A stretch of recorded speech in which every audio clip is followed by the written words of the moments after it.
Warahmatullahi wabarakatuh.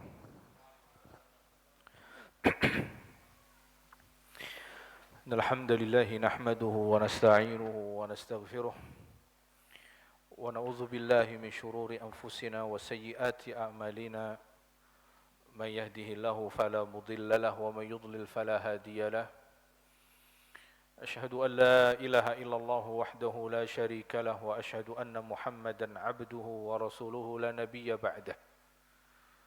قال الله في كتابه الكريم يا أيها الذين آمنوا اتقوا الله حق تقاته ولا تموتن إلا وأنتم مسلمون وقال يا أيها الناس اتقوا ربكم الذي خلقكم من نفس واحدة وخلق منها زوجها وبث منهما رجالا كثيرا ونساء واتقوا الله الذي تساءلون به والأرحام إن الله كان عليكم رقيبا وقال يا أيها الذين آمنوا اتقوا الله وقولوا قولا سديدا يصلح لكم أعمالكم ويغفر لكم ذنوبكم ومن يطع الله ورسوله فقد فاز فوزا عظيما أما بعد إخوة الإيمان وأخوات في الله جماعة صلاة مغرب والإشاء rahimani wa rahimakumullahu jami'an. Alhamdulillah, segala pujian hanya milik Allah atas nikmat, rahmat, hidayah dan taufiknya. Pada kesempatan berbahagia di malam hari ini kita dalam keadaan sehat walafiat, berkesempatan dan memiliki waktu luang untuk kita senantiasa meningkatkan keimanan, ketakwaan. Yang keduanya merupakan bekal terbaik seorang hamba kelak menghadap Rabb-Nya. Mudah-mudahan Allah Subhanahu wa taala memberikan keistiqomahan, keteguhan hati kepada kita, berjalan di atas sunnah nabinya dan diwafatkan di atas agamanya. Salawat dan juga salam senantiasa tercurah bagi Nabi yang mulia salawatullahi wassalamuhu alaihi beserta keluarga, sahabat dan umatnya yang komitmen dengan sunnah beliau hingga kiamat kelak. Para hadirin kaum muslimin wal muslimat rahimani wa rahimakumullah. Kembali kita akan lanjutkan pembahasan kita terkait dengan bab nazar. Nazar yang seperti kita sebutkan umum, familiar di tengah masyarakat kita. Sehingga begitu banyak mereka melakukan nazar dengan berbagai motivasinya. Ada yang bernazar bermotivasi agar dia bisa lebih dekat dengan apa yang Allah takdirkan untuknya. Dan itu secara umum begitu. Orang bernazar itu punya harapan dalam hati, dengan nazarnya dia bisa menggapai apa yang diinginkannya, Pak. Ya. Jadi misal orang sakit menahun, entah dirinya ataukah mungkin keluarganya, dia mengira kalau dengan dia bernazar nanti, dia akan mendapatkan kesembuhan. Kalau dia nggak bernazar, dia nggak sembuh-sembuh nih. Ada yang motivasi begitu. Ya. Misal dia sakit menahun, nanti kalau saya sembuh, saya mau potong kambing 2 ekor, saya mau ngundang anak yatim makan bersama. Tapi dengan catatan kalau dia sembuh, dia mengira dengan menyembelih 2 ekor kambing dan diberi makan kepada anak-anak yatim, dia dengan itu akan sembuh. Itu motivasi orang nazar. Secara umum begitu. Ya. Padahal Nabi sudah katakan dalam hadisnya, innahu la yaruddu syai'an walakinnahu yustakhraju bihi minal bakhil. Tadi motivasi secara umum orang bernazar karena dia mengharapkan mendapatkan apa yang dia harapkan. Ini sudah dibantah sama Nabi.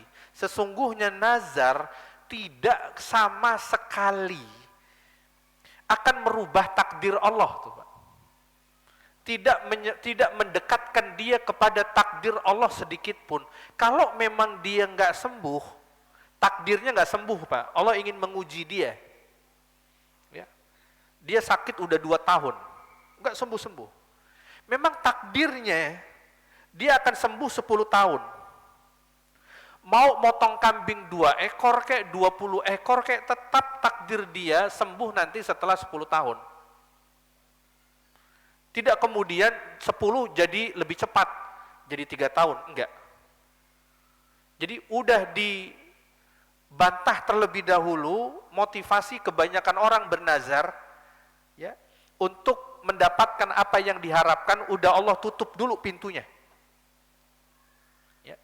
Maka kata Nabi SAW, la tanzuru fa inna an-nadhra la yughni minal qadari syai'an wa inna ma yustakhraju bihi minal bakhil. Kata Nabi SAW, jangan kalian sekali-kali bernazar, kata Nabi. Jangan bernazar udah.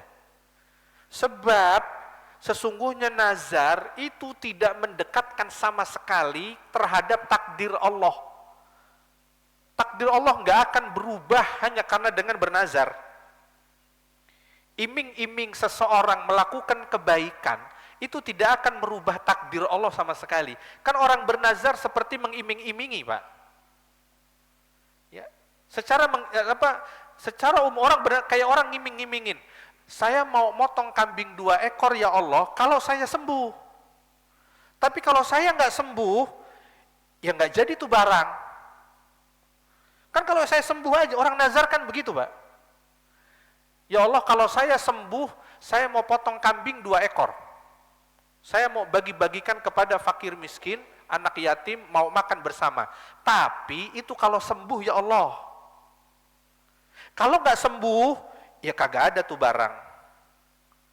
Seolah-olah dia mengiming-imingi kebaikan, Pak. Dengan dia motong kambing, dia akan sembuh dalam waktu cepat tuh. Padahal Nabi bilang, jangan kalian bernazar. Sesungguhnya nazar nggak ada kaitannya sama sekali dengan ketentuan takdir Allah. Justru bahkan sesungguhnya kata Nabi, tidak terjadi nazar kecuali dari orang-orang pelit. Jadi justru dicela, Pak. Orang bernazar justru dicela. Lantas pertanyaannya, bagaimana dengan ayat-ayat beberapa dalam Al-Quran yang berbicara untuk kita menunaikan nazar? Kalau sudah bernazar ditunaikan, seperti firman Allah surat Al-Hajj. Allah berfirman, "Tsummal yaqdu tafathahum wal yufu nuzurahum." Ini terkait dengan mereka yang melaksanakan ibadah haji. Hendaknya mereka membersihkan tubuh mereka dan kemudian mereka menunaikan nazar-nazar mereka. Loh, di ayat ini kok diperintah? Di hadis sahih tadi di awal kok dilarang? Ini yang kita bahas pada pertemuan sebelumnya. Bagaimana kita memadukan antara dua nas? Tadi dalam Al-Quran diperintah menunaikan, di dalam hadis sahih nggak boleh bernazar. Ini bagaimana mengkompromikannya? Karena nggak mungkin dua dalil yang sama-sama kuat, yang satu ayat, yang satu hadis sahih, saling berbenturan, bertentangan, ini mustahil. Maka jalan keluar yang digunakan para ulama adalah mengkompromikan. Kedua-duanya mesti bisa dipakai, sebab mustahil. Ada dua dalil, satu dari hadits sahih, yang satunya dari ayat bertentangan, itu mustahil. Karena keduanya bersumber dari Allah. Gak mungkin dong. Maka langkah para ulama mengklasifikasi nazar jadi dua. Baru nanti ketemu jawabannya. Nazar ada dua bentuk. Yang pertama, nazar mu'allaq ala husulin nafa'. Nazar yang dikaitkan dengan harapan atau mendapatkan apa yang diharapkan. Nah, ini nazar yang paling umum, Pak. Yang paling umum orang bernazar karena memang ada keinginan mendapatkan apa yang diharapkan. Kesembuhan, misalkan anak diterima di perusahaan bonafit misal, diterima di perguruan tinggi negeri favorit misal. Jadi ada keinginan mendapatkan apa yang diharapkan. Itu namanya nazar mu'allaq ala husulin nafa'. Ini yang dilarang, Pak. Nazar yang motivasinya, nazar itu kan melakukan kebaikan untuk mendapatkan manfaat, kan gitu. Nazar bentuk ini yang dilarang oleh Nabi dalam hadis sahih. Jenis yang kedua namanya nazar mutlak. Nazarnya tidak terkait sama sekali dengan keinginan, harapan mendapatkan apapun yang bermanfaat baginya. Dia nggak ada keinginan sama sekali. Nah ini nggak umum Pak. Bukan nggak ada, tapi secara umum orang tidak bernazar seperti ini. Umar pernah melakukannya. Bernazar, dia katakan saya bernazar mau iktikaf semalam di Masjidil Haram. Dia nggak bilang nanti kalau anaknya keterima kuliah, nanti kalau anaknya keterima bekerja di perusahaan bonafit, enggak. Umar radhiyallahu anhu hanya mengatakan saya bernazar satu hari nanti iktikaf di Masjidil Haram. Misalkan ada contoh bapak-bapak mau bernazar, boleh, ini disyariatkan. Saya mau nazar, tahun ini mau motong kambing 2 ekor, saya mau ajak makan teman-teman. Ya, saya akan undang jamaah Masjid Al-Ikhlas. Itu disyariatkan Pak, boleh yang seperti itu. Tapi yang seperti ini enggak umum. Di masyarakat kita nyaris kita tidak pernah temukan.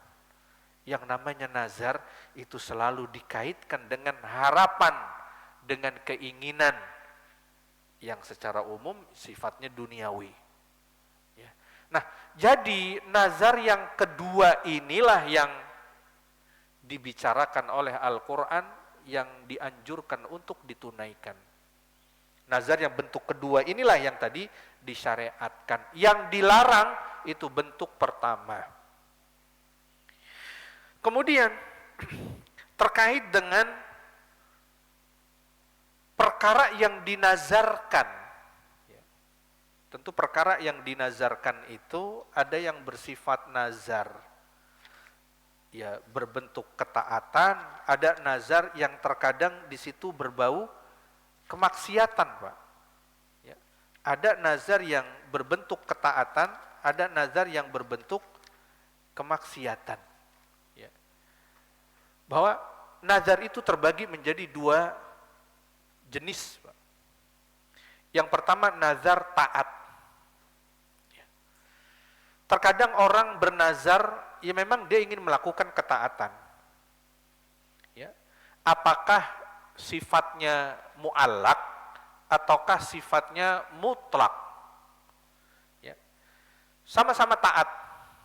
Ya. Seperti tadi yang sifatnya mu'allak karena ada keinginan tertentu, dia ingin bernazar sedekah misalkan, itu kan taat. Tapi karena ada maksud tertentu. Kalau yang nazarnya mutlak tidak ada maksud tertentu, dia murni ingin menjalankan ketaatan, itu pun juga hukumnya wajib ditunaikan. Tentu kalau berbicara tentang nazar taat, ini ketaatan yang bersifat hukumnya sunnah, Pak ya. Kalau ketaatan yang sifatnya hukumnya wajib, ya nggak ada gunanya bernazar. Nazar ini kan mewajibkan sesuatu yang hukum asalnya nggak wajib. Motong kambing, bagi-bagi buat makan, emang hukumnya wajib dalam agama? Kan enggak, tapi dianjurkan, karena itu kebaikan. Nah, nazar itu secara umum mewajibkan apa yang hukumnya sunnah. Mewajibkan apa yang hukumnya sunnah. Puasa, sifatnya juga puasa-puasa sunnah. Sholat, sifatnya juga sholat-sholat sunnah. Sehingga jika ketaatannya bersifat wajib, maka nggak ada gunanya. Saya bernazar mau sholat isya. Ada gunanya Pak, nazar mau sholat isya. Tanpa nazar pun Anda wajib sholat isya nanti. Maka tidak ada gunanya. Mewajibkan sesuatu yang memang pada asalnya hukumnya wajib. Saya bernazar nanti sholat subuh mau sholat subuh. Ya nggak ada gunanya nazar. Ya. Yang namanya nazar ini terkait dengan amal-amal yang bersifat sunnah. Adapun yang wajib, ya memang dia harus kerjain. Tanpa ada nazar sekalipun dia wajib mengerjakannya. Nah, nazar ketaatan, apakah yang sifatnya mutlak atau mu'allak, kedua-duanya wajib ditunaikan kalau sudah terlanjur bernazar. Seperti contoh tadi, jika anak saya keterima di perguruan tinggi negeri, saya mau sedekah 10 paket makan untuk orang miskin misalkan. Ini nazar yang dilarang, Pak ya. Meskipun dilarang, kalau dia sudah terlanjur bernazar, maka jika terpenuhi hukumnya wajib ditunaikan. Loh kan terlarang saat iya. Kalau sudah terlanjur, maka yang terlarang wajib ditunaikan. Begitu benar anaknya keterima di PTN favorit, dia memberi makan 10 paket untuk orang-orang miskin. Ya, untuk orang-orang miskin. Ya. Kemudian jamaah rahimani wa rahimakumullahu jami'an. Dan itu didukung dalam baik dalil dari Al-Quran maupun sunnah Nabi SAW. Banyak kita akan temukan perintah wajibnya menunaikan nazar. Kalau sudah terlanjur diucapkan. Kemudian juga kita bahas tentang bagaimana jika seseorang bernazar sesuatu, tapi ujung-ujungnya dia nggak sanggup sendiri, Pak. Karena memang ekstrim nazarnya. Seperti contoh di zaman Nabi, ada seseorang bernazar berangkat haji dari Madinah ke Mekah jalan kaki, Pak. Dia bernazar, saya bernazar nanti mau pergi haji jalan kaki dari Madinah ke Mekah. Di tengah perjalanan orang ini sudah payah luar biasa hingga dia dipapah oleh 2 orang. Maka melihat itu Nabi SAW bertanya, itu orang kenapa? Kenapa nggak naik unta? Kenapa nggak naik kuda? Meski zaman dulu Pak, orang berangkat haji itu naik unta, naik kuda, bukan jalan kaki. Sekarang aja jadi tren. Berangkat haji naik sepeda, berangkat haji jalan kaki. Ini bukan dari Madinah ke Mekah lagi, dari Indonesia ke Mekah Pak, jalan kaki. Dulu ada orang yang jalan kaki dari Madinah ke Mekah ditegur sama Nabi. Sampai dia payah dipapah oleh 2 orang. Nabi bertanya, itu kenapa? Oh dia bernazar ya Rasulullah, katanya kalau haji nanti dia mau jalan kaki dari Madinah ke Mekah. Kata Nabi SAW, batalkan, sekarang naik onta. Kata Nabi, batalkan dan naik onta. Apa kata Nabi SAW? Inna Allah azza wa jalla la ghaniyun an ta'zibi hadha nafsahu. Summa amarahu farokibah. Kata Nabi SAW, sesungguhnya Allah enggak memerlukan, Pak. Ada seorang hamba menyiksa dirinya dengan cara seperti itu, dengan alasan menunaikan haji. Allah enggak butuh, kata Nabi SAW. Karena yang namanya jalan kaki berangkat haji itu nyiksa diri. Nyiksa betul. Kendaraan ada, loh kita nggak mampu, ya kalau nggak mampu nggak usah haji. Kan kewajibannya gugur kalau nggak mampu. Bukan kemudian jalan kaki dengan segala penderitaan di tengah jalan, Pak. Dengan segala penderitaannya tuh. Dari Mekah, dari Madinah ke Mekah, kan hanya beberapa, kalau sekarang sekitar 500-600 kilometer, Pak ya. Itu ditegur sama Nabi, dari Indonesia ke Mekah Pak, berapa ribu kilometer, ribuan kilometer. Ya. Dan itu tidak disarankan. Nabi kemudian perintahkan laki-laki tadi untuk naik unta. Kemudian dalam riwayat lain juga disebutkan anna Uqbah ibnu Amir radhiyallahu anhu anna ukhtahu nazarat an tamshiya ilal baitil haram hafiyatan ghaira mukhtamirah. Fadzakara dzalika Rasulullah sallallahu alaihi wasallam faqala mur ukhtaka fal tarkab wal takhtamir wal tasum thalathata ayyam. Jadi suatu hari dari sahabat Uqbah ibnu Amir, ya, dia punya saudari perempuan yang bernazar untuk jalan kaki menunaikan haji. Bahkan lebih ekstrim lagi, dia nazarnya jalan kakinya nyeker, nggak pakai sendal. Jadi bernazar, saya mau nazar berangkat haji jalan kaki, udah gitu nyeker. Ya. Fadzakara dzalika li Rasulillah, hal itu diceritakan kepada Nabi SAW. Apa komentar Nabi? Perintahkan saudarimu untuk naik kendaraan dan pakai sendal, kemudian puasa 3 hari. Sebagai bentuk kafarat dari nazarnya, Pak. Puasa 3 hari untuk membatalkan nazarnya. Ya. Dalam hadis lain disebutkan famur hafal tarkab wal tukaffir. Katakan untuk dia naik kendaraan dan hendaknya dia membayar kafarat. Jadi memang kafarat nazar, orang yang tidak sanggup untuk menunaikan nazarnya, maka dengan dia berpuasa 3 hari, Pak. Ya, meskipun disebutkan oleh para ulama sesuai dengan urutan, Pak, ya. Seperti kafaratul yamin, kafarat sumpah, ya, yang tidak ditunaikan itu dengan memberi makan 10 miskin, memberi pakaian 10 miskin jika tidak mungkin, maka jika tidak mungkin maka dia membebaskan 1 budak. Apabila ketiga pilihan ini tidak mungkin dilakukan, baru dengan cara berpuasa. Ya. Jadi nazar jangan mempersulit diri, Pak, ya. Padahal dia tidak diperintahkan bernazar. Padahal lebih ayem dia nggak bernazar. Nggak ada sesuatu yang kemudian tidak wajib kemudian menjadi wajib. Apalagi dengan nazar-nazar yang ekstrim. Ya, dengan nazar-nazar yang ekstrim. Ya, tadi misalkan kalau saya keterima bekerja, saya mau jalan kaki berkeliling Sumatera. Itu kan menyulitkan, Pak. Ya. Sangat membebani diri, bahkan menyiksa diri. Ya, jadi jangan bernazar karena sama sekali tidak berpengaruh kepada takdir Allah. Ya, kalau memang takdirnya enggak keterima kerja, ya mau keliling dunia juga jalan kaki enggak akan keterima kerja, Pak. Ya, jadi tidak ada hubungannya sama sekali dengan takdir Allah Subhanahu wa taala. Kemudian itu terkait dengan masalah nazar yang tidak mampu untuk dikerjakan. Para ulama berselisih pendapat apa yang dilakukan oleh mereka, ya, terkait nazar yang dia tidak sanggup untuk menunaikannya. Ada beberapa pendapat dalam permasalahan ini. Sebagian ulama mengatakan, ya kalau tidak sanggup, ya sudah, tidak ada kewajiban.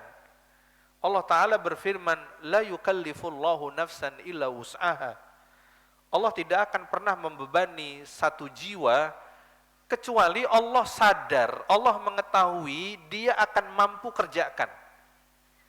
Pak, jadi beban hari ini yang Allah bebankan pada kita, sebelumnya Allah sudah tahu pasti hamba ini bisa. Ya. Allah perintahkan kita sholat, Allah perintahkan hamba-hambanya menunaikan puasa 30 hari selama Ramadan, karena Allah sadar itu bisa dikerjakan. Allah perintahkan hambanya berpuasa sejak terbenam atau terbit fajar hingga terbenam matahari, karena Allah tahu jika dikerjakan pasti manusia bisa. Makanya Allah perintahkan. Itu maksud la yukallifullahu nafsan illa wus'aha. Allah tidak akan membebani satu jiwa pun kecuali Allah tahu dia pasti mampu. Allah nggak pernah mewajibkan kita untuk melompat dan kita selamat, Pak, dari gedung lantai 5 misalkan. Allah nggak pernah perintahkan ada syariat kita lompat dari atas gedung. Karena memang kalau kita lompat pasti mati. Maka tidak ada Allah membebani hambanya melakukan hal-hal semacam itu. Ya.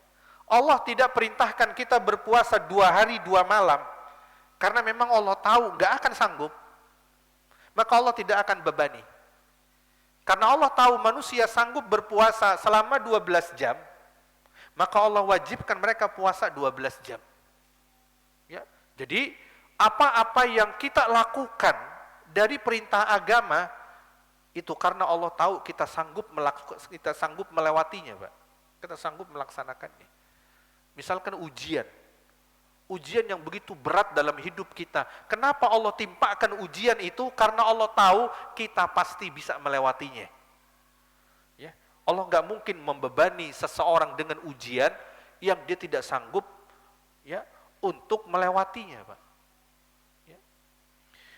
Itu pendapat yang pertama, tidak ada kafarat sama sekali karena memang ya dia tidak mampu untuk melaksanakannya.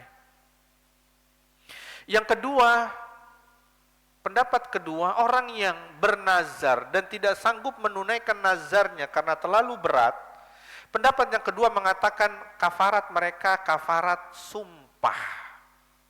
Seperti dalam pembahasan pekan sebelumnya, Pak.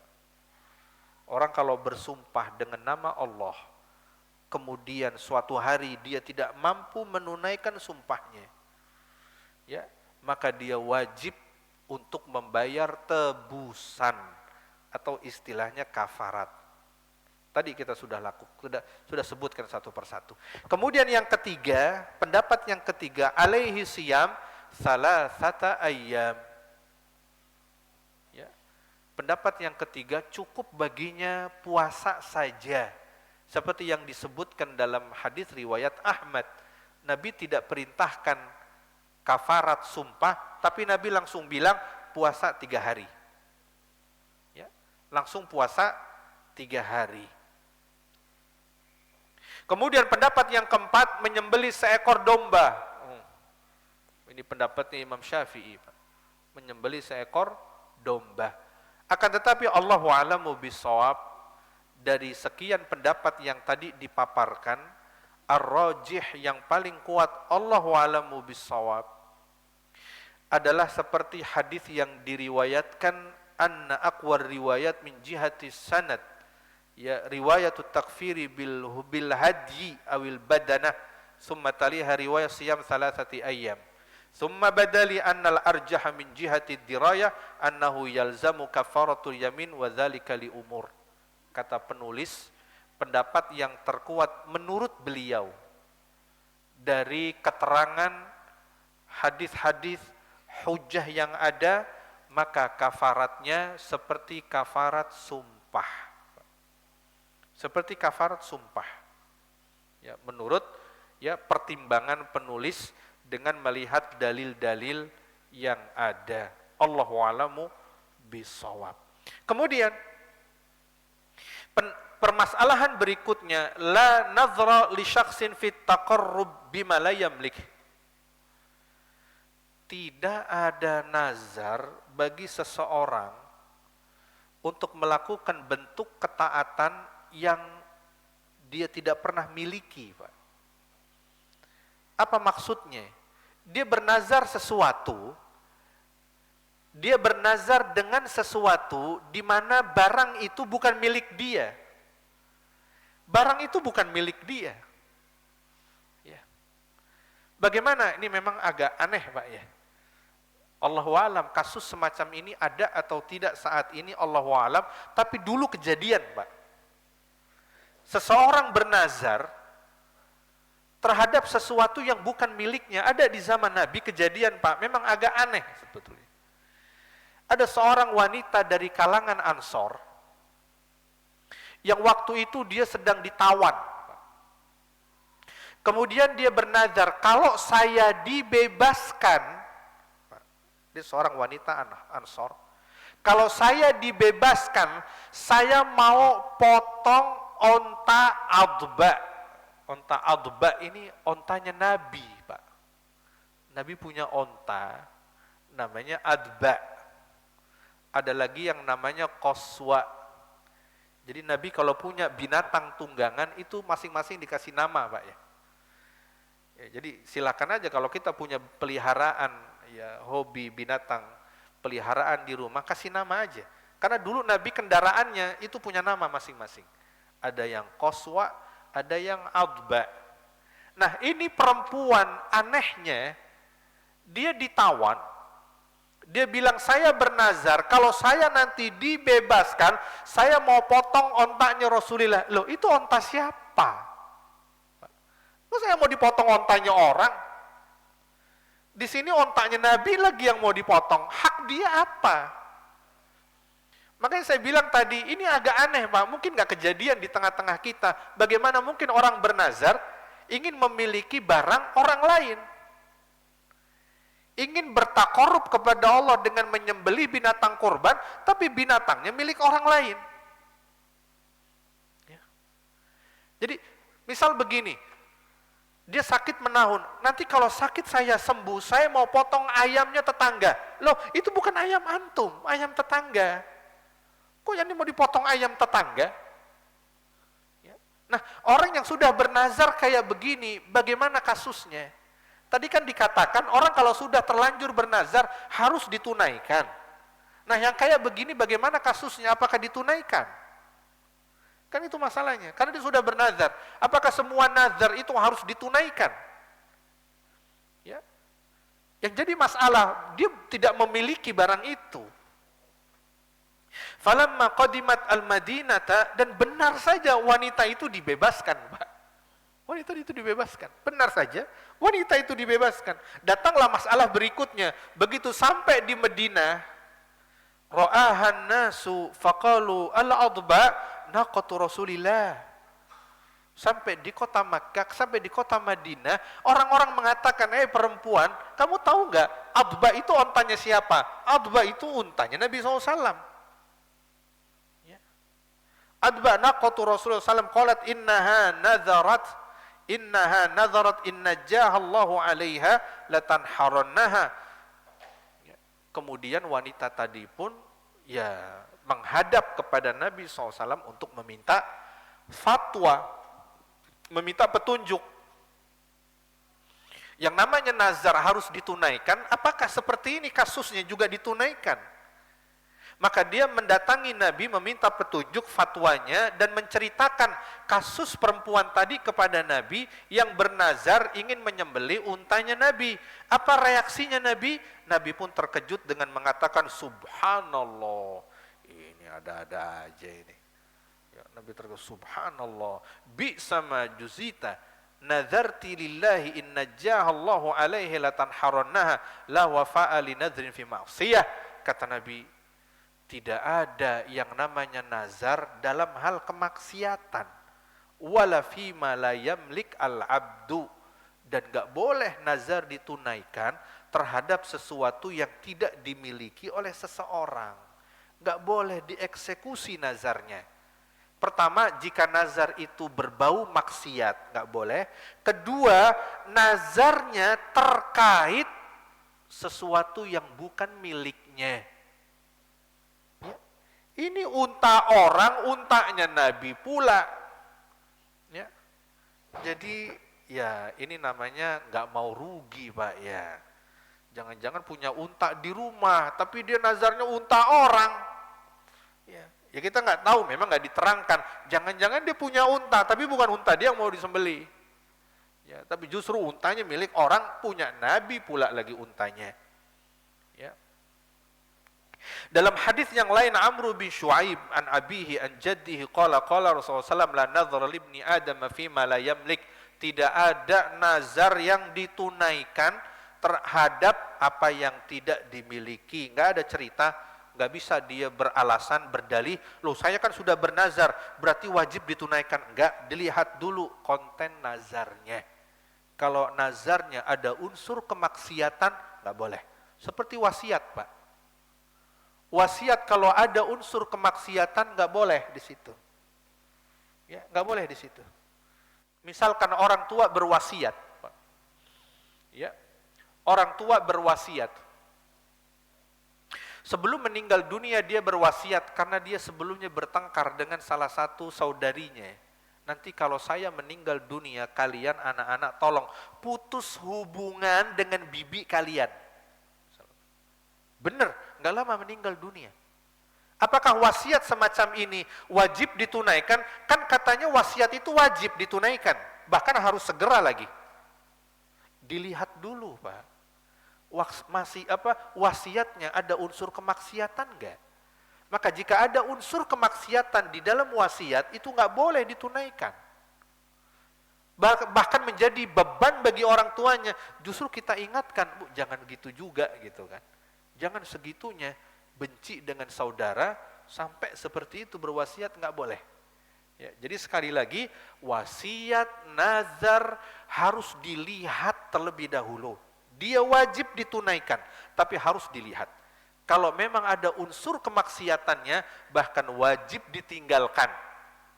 Dan apabila ada unsur di situ kepemilikan orang lain, maka itu juga termasuk harus ditinggalkan. Allahu a'lamu bissawab. Para hadirin kaum muslimin wal muslimat, rahimani wa rahimakumullahu jami'an. Kita masuk pada pembahasan berikutnya.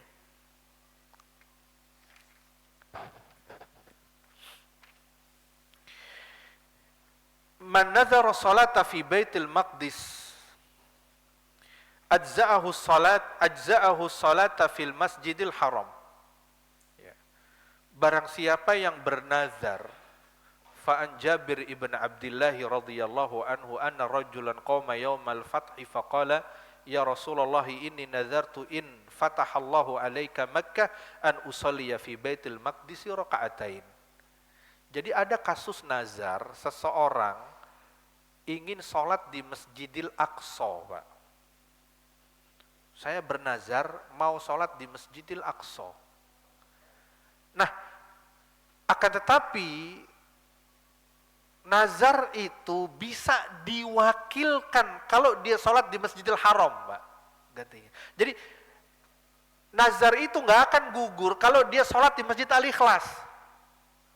Yang nggak apple to apple, Pak. Masa Masjidil Aqsa dibandingin sama Al-Ikhlas? Jauh. Jadi kalau dia bernazar sholatnya di Masjidil Aqsa, nggak bisa gugur kalau dia sholatnya di Al-Ikhlas. Anak ganti aja lah sholat di Al-Ikhlas. Nggak gugur, Pak. Tapi kalau di Masjidil Haram ada kasusnya. Ya, azan dulu.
Alhamdulillah wassalatu wassalamu ala Rasulillah amma ba'd.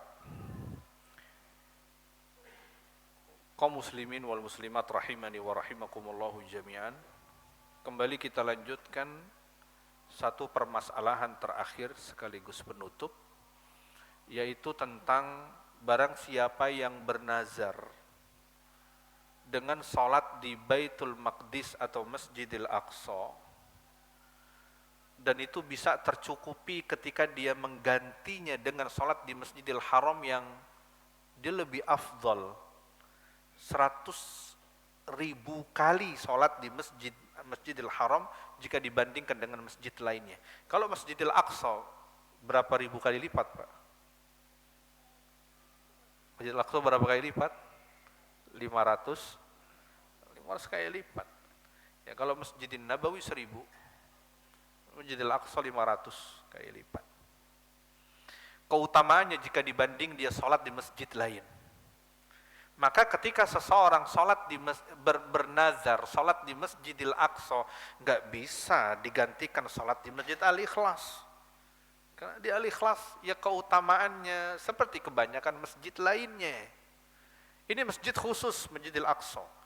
Terjadi kasus di zaman Nabi dari sahabat Jabir bin Abdullah radhiyallahu anhu, anna rajulan qama yaumal fathi faqala, pada hari pembebasan kota Makkah ada seorang laki-laki yang kemudian dia berdiri, ya Rasulullah, inni nazartu in fatahallahu alaika Makkata an usalliya fi Baitil Maqdis raka'atain. Ya Rasulullah, saya sungguh telah bernazar, jika Allah berkehendak engkau membebaskan kota Makkah, dan kota Makkah sudah bebas, kota Makkah Nabi bebaskan, saya sholat di Baitul Maqdis 2 rakaat, sholat di Masjidil Aqsa 2 rakaat, itu nazarnya. Apa kata Nabi Sallallahu Alaihi Wasallam? Ini Masjidil Haram sama Masjidil Aqsa jauhnya, masya Allah, Pak. Mungkin bisa seminggu, 2 minggu perjalanan itu. Ya. Pasti sangat repot. Apa kata Nabi SAW? Sholli hahuna. Kamu sholatlah di sini, kata Nabi SAW. Padahal dia bernazarnya sholat di mana? Masjidil Aqsa. Kata Nabi, sholatlah di sini, kata Nabi. Dan Nabi mengulanginya, sholat di sini, kata Nabi. Udah, sholat di sini aja. Faqala sya'nuka idzan. Kata pemuda tadi, kalau begitu, ya sudah, ini terserah Anda ya Rasulullah, Anda yang memutuskan, ya saya sholat di sini aja. Alhamdulillah juga gitu kan, daripada saya ke Baitul Maqdis, berminggu-minggu saya berjalanan tuh. Antum bilang di sini aja cukup, ya sudah, saya di sini aja lah. Ya, antum sudah mengizinkan. Ya. Nah, jika itu ada, Pak, ya. Jadi kalau misalkan kita pernah bernazar ingin sholat di Masjidil Aqsa, nggak kesampaian, Pak. Karena memang paket umroh ke Masjidil Aqsa lebih mahal, Pak. Ya, paket umroh ke Masjidil Aqsa itu lebih mahal. Jadi yang umum rutenya ke Masjidil Haram. Begitu dia sampai di Masjidil Haram, dia ingin menunaikan nazarnya, itu mencukupinya kapal. Kalau sholatnya di Masjidil Haram. Kalau begitu anak sholat di Masjidil Haram aja deh. Kayaknya ke Masjidil Aqsa nggak tahu deh kapan. Apalagi sekarang ya misalkan penerbangan ya dibatasi oleh ya Yahudi di sana dan lain sebagainya. Jadi dia menggantikan dengan sholat Masjidil Haram itu cukup. Ya. Lau nazara syaddar rihal ila ghairil Masjidil Harami awil Masjidin Nabawi awil Masjidil Aqsa fala yajuzul wafa bihi li'annahu nazara ma'siyah wa talzamuhu kafaratu yamin kama taqaddam. Dan ini perlu diperingati, ada satu hal yang harus jadi perhatian kita. Seseorang bernazar ingin ziarah ke salah satu masjid. Saya bernazar tahun ini mau ziarah ke Masjid Kuba Emas. Nazar berziarah khusus ke Masjid Kuba Emas. Pengen lihat kayak apa. Itu masjid bener nggak emas 24 karat? Ya. Bagaimana jika orang bernazar seperti ini, Pak? Dia orang Jawa Timur. Ya. Kemudian dia bernazar, saya mau berziarah ke Masjid Kuba Emas. Padahal tidak boleh secara hukum, Pak, orang melakukan perjalanan untuk berziarah ke sebuah masjid kecuali hanya 3 masjid saja. Nggak boleh seseorang melakukan perjalanan ziarah kecuali hanya ke 3 masjid saja. Masjidil Haram, Masjid Nabawi, dan Masjidil Aqsa. Dia mau ke masjid mana? Kubah Emas. Di mana, Pak? Di Depok. Ya. Masjid Kubah Emas di Depok. Ini orang Surabaya. Saya bernazar mau ziarah ke Masjid Kubah Emas di Depok, Sawangan. Misalkan. Maka nazar seperti ini, kata Nabi, maka nazar seperti ini masuk dalam kategori nazar maksiat. Kenapa dikategorikan nazar maksiat?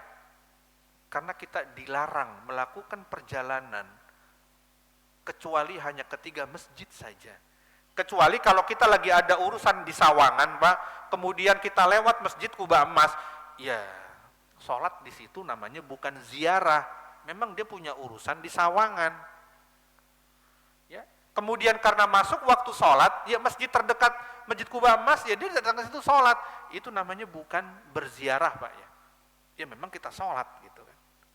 Karena kata Nabi SAW, la tushaddur rihalu illa ila thalathati masajid, al-masjidul haram wa masjidi hadha wa masjidi baitil maqdis. Kata Nabi, dilarang melakukan perjalanan ziarah, ya, melakukan perjalanan ziarah kecuali ke 3 masjid.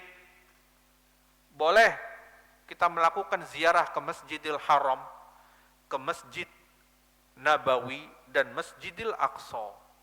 Adapun kita lakukan perjalanan ke selain dari masjid itu, misalkan ke masjid ya Sunan Ampel, ya, sengaja nih Pak, dari Bogor memang dia khusus mau ziarah ke masjid itu, nggak boleh. Yang boleh cuma 3 masjid diperlakukan seperti itu.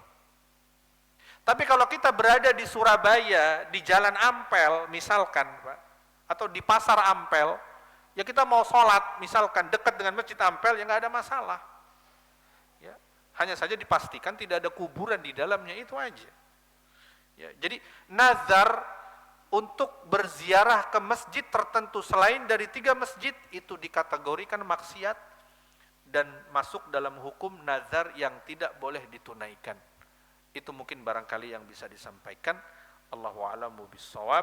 Kita akhiri, subhanakallahumma wa bihamdika asyhadu an la ilaha illa anta astaghfiruka wa atubu ilaik. Assalamualaikum warahmatullahi wabarakatuh.